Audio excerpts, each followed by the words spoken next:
नमस्कार दोस्तों, आप सभी का तहे दिल से स्वागत है हमारे YouTube चैनल दार्शनिक भारत में।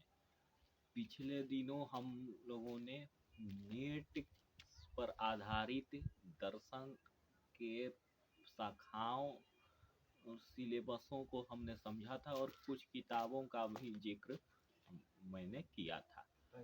आज हम उसी क्रम में पाश्चात्य दर्शन की समान विशेषताओं पर कुछ बात कर लेते हैं। पाश्चात्य दर्शन का आरंभ 600 ईस्वी पूर्व में थेल्स के द्वारा होता है और थेल्स जो थे तत्वमीमांसा के क्षेत्र में उनका योगदान है और यूनान के थे।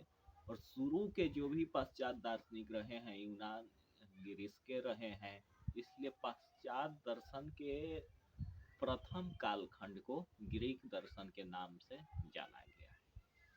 पाश्चात दार्शनिकों ने भारतीय दर्शन के अंत अनुभूति के बजाय बौद्धिक चिंतन पर अत्यधिक बल दिया है और उनके यहाँ जो दर्शन है विश्व के प्रति आश्चर्य की भावना से उपजा है।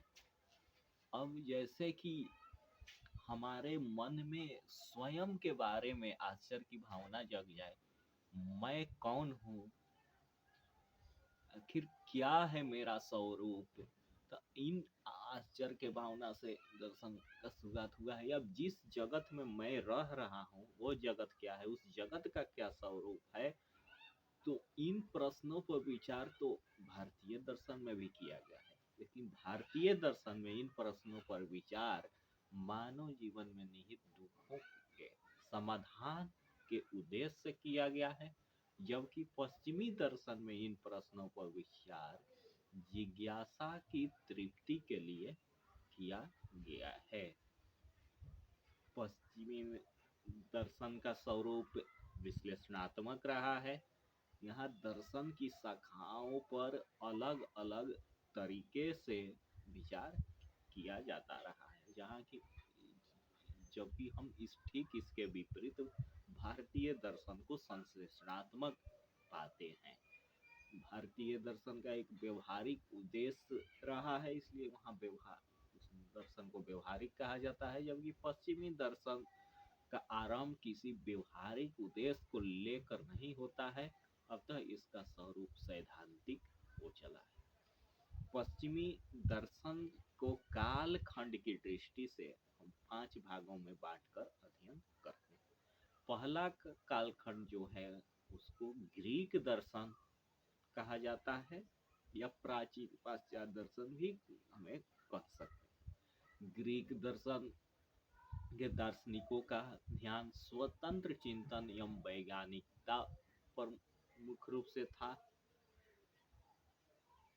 बाद में पश्चात दर्शन का दूसरा कालखंड जो है शुरू होता है, जिसको मध्यकालीन दर्शन कहते हैं। मध्यकालीन यूरोपीय जो कालखंड था उसी के आसपास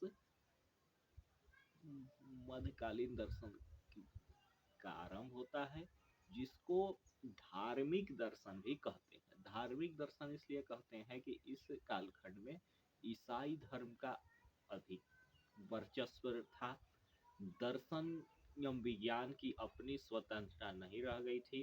ईसाई धर्म जो कहता था उसी अनुरूप दर्शन एवं विज्ञान का चिंतन रह गया था। बाद में पुंजागरण एवं धर्म सुधार आंदोलनों के परिणाम स्वरूप